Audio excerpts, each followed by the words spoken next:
Hey, good morning, everybody. Welcome to this Thursday. We've got jobs, we got CPI, we got a lot of numbers coming out this morning. Hey, we'll talk about that and more when Dave joins us here in just a few seconds. Before we do that, though, let's not forget that there are a lot of things in this world you and I we have no control over. However, we can take control of your portfolio by knowing the amount of risk you have in it and knowing the amount of risk you should have in that portfolio. Give us a call at 863-382-0037 to schedule your core retirement analysis. Hey, with that, we got Dave coming up next. It's nice when you. What a pie. No, not yet. There we go. Now I'm ready. Good morning. It's 8:41 here, 105.7 Light FM on your radio. We're now going to check in on finances, and we got a bunch of earth-shaking junk going on this morning. Not only are we starting earnings season, we're finding out what the inflation rate looks like. Let's head downtown to Statler Financial Services' very own Phillip Statler, who's much more prepared than I am this morning. Phillip, how are you today? Hey, good morning, David. Doing well. Of course, the numbers, they kind of all come at one time, but I was able to kind of, I think, sort through and find most of them anyway. Yeah, I got the other ones, so we got it all started up here this morning. Setting the table, it was a barn burner day yesterday on Wall Street, first time in a couple of months. The Dow managed to go up by over a full percent in a day, up 429 points. Standard & Poor's up another full percent yesterday. We're over 5,600 for the first time ever. Yeah, that's a record. And the NASDAQ was up by 1.18%, up to 18,647, which isn't chopped liver either.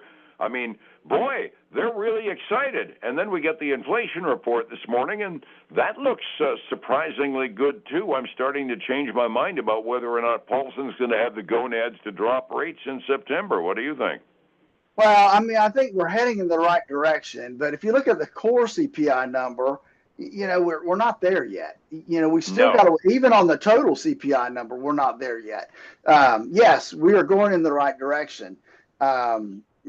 Again, I think with with kind of your sensing that, nobody's really ever reduced interest rates or done anything with interest rates prior to an election, I would think that there's going to be enough folks on the board that are going to say, let's just hold off a little bit longer. I'm still standing on that. It just, no Federal Reserve ever wants to be looked to be political. To give everybody an idea, here's what's going on. The top line number ended up actually going down from 3.1% last month to 3.0%. No, it's not 2%, but it's going in the right direction. And for the first time since the pandemic, we actually had a decrease in consumer prices, down 0.1%. And that's 100% in the opposite direction from what economists expected. They expected it to grow a little bit. The core number that actually counts more was up less than was expected, and the annual number was down from 3.4 to 3.3% on the core. That's the stuff that goes up and doesn't go down, to put it in most simple of all possible terms. So the inflation number actually looks pretty doggone good, doesn't it?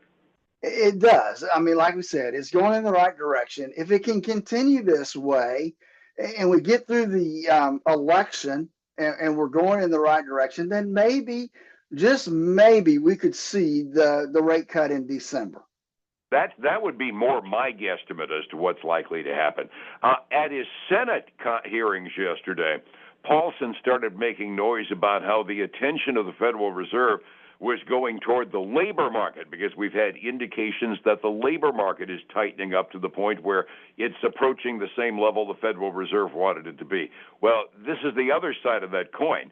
We had the lowest number of first-time jobless claims since back in May, when they dipped down to 222,000 first-time jobless claims on that weekly report this week. So basically the job market continues to be pretty doggone healthy, everything being relative, and that if they've actually really have turned their attention over to the employment market, well, all of a sudden Paulson is saying, whoops, this morning, isn't he?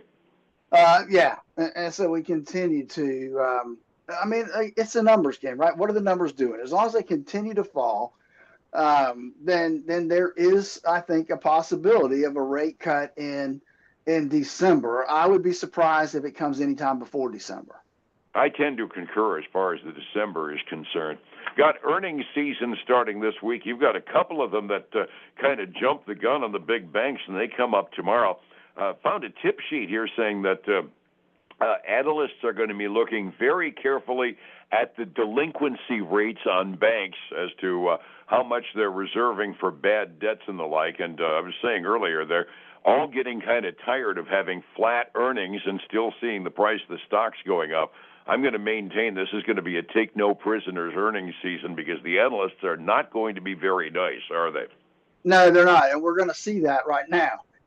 As we look at Delta Airlines, right? Delta, one of the first companies that does report now on a quarterly basis, their earnings met expectations. They earned $2.36 a share, and that is exactly what was expected. However, their revenue missed by not much, but it missed a little bit. But their net income is down 30% in the second quarter compared to a year ago. So yeah, so that's got Delta trading down almost 9% this morning. Boy, when I say take no prisoners, I didn't think they were talking about the rack and torture. So then we go to PepsiCo. PepsiCo also reported their second quarter numbers as well. Let me get to that. They beat on earnings at $2.28 a share versus $2.16 a share. However, they missed just so slightly on revenue. Again, not by much. But again, and same thing for Delta. Delta expected a slowing in their growth for the current quarter. And so that didn't help any either. And same thing for PepsiCo. PepsiCo says that they're narrowing their revenue numbers, their outlook for the full year. They're narrowing that anticipated revenue growth. And so they're trading down about 2.5% this morning. Oh my God! Yeah, they even make the earnings per share goal, and they still end up getting creamed because they're just saying we're not going to be gangbusters, right? Well, we're not going to be gangbusters, and we missed on revenue for the quarter. So kind of a two or three they missed. But which is kind of what I've been reading. I mean, we've had so many flat to slightly down revenue numbers for the last 3 years. We're really asking those companies to prove you can sell something. Don't just make more off of less. Make more off of more this time. No, that's right, and we're seeing more and more of that. We want to see companies perform better year over year, and that's what we haven't really seen a lot of. And so we'll see how that works out this quarter. You can already see you miss, and you're going to get hammered a little bit. And the last one I have for you is WD-40. WD-40 came out, and they beat across the board, beat on earnings, beat on revenue, and they're trading up this morning almost 12%. So WD-40 didn't slip. They did not slip, which is what you want them to do, right? Absolutely. Hey, I want to mention this real quick because this is headline news. Costco Wholesale upping their membership fee for the first time since 2017. Annual membership will go up by $5 in the U.S. and Canada, and their higher tier level of membership will go up by $10. And the stockholders are liking that. The stock's trading up to a little over 2%. And that's not a cheap stock anymore, man. It's $902 a share right now. Holy crud. Yeah, I would imagine that $5 a head after 7 years of no increases, I suppose that people can absorb that without worrying about it too much, can't they? Yeah, exactly. They're still taking checks, right? They are, unlike Target. Okay. And it's, instead of Target, I'm still blowing my mind at the notion that one of the nation's leading discount stores will stop taking checks soon. That just still blows my mind. Let's call it an up day yesterday. As a matter of fact, a decidedly up day on Wall Street with a couple of iffy reactions to the quarterly reports we're starting earnings season with. What are we doing 45 minutes before the opening today? The futures are dwindling. Before all those announcements came out, the futures were solid red. When those numbers did come out, they made a huge jump up, but they have dwindled back down to not much. The Dow is now up less than 0.02%. We're talking $6. The S&P 500 is up less than 0.1%, and the NASDAQ 100 is up just a tad over 0.1%. I will tell you, though, the Russell 2000, man, it is burning it up today, Dave. They're up almost 2% this morning. Cool. On the other side of the coin, we got silver up 2.8%, $31.89 an ounce. Gold, a big jump today, 1.3% up. That's $2,411 an ounce. And crude oil sliding up a little this morning, Dave, up 0.4 to $82.39 a barrel. I suppose with everything going up, the crude oil futures have to as well. I don't have to like it. I got to believe there's a little bit of profit taking involved in addition to the iffy report guidances that we're getting early this morning, wouldn't you guess? I would think so. I mean, people may think that, hey, look, this is giving me a little insight into what may be coming this quarter as far as earnings. Yep, that plus a 1% increase yesterday. There's got to be some short-term profit taking being taken as well. Overseas, they're happy to see what we did. We're still the 500-pound gorilla on the block, and the Asian Rim responded to a good day yesterday here by going up over there. Virtually all the indexes are up by over 1% at the 6 a.m. close. The Hong Kong index was up a full 2% this morning. Over in Europe, they're a little bit more circumspect because they're kind of watching our futures too, but the overall European market is up by between 2/3 and 0.75% halfway through their day as well. Matter of fact, I don't see any red ink whatsoever anywhere over in Europe as well. Let's start the day out with a bang and keep it going, shall we?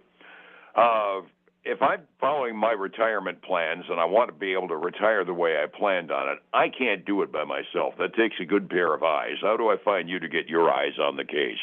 Then give us a call at 863-382-0037 to schedule their core retirement analysis.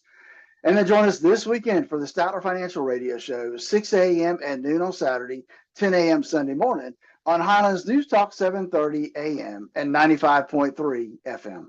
And tomorrow morning, we're going to be talking banking and how the bank stocks do among all the other stuff going on. Wholesale inflation, too. It's going to be a busy morning. I'll see you then, all right? All right, man. Have a great day.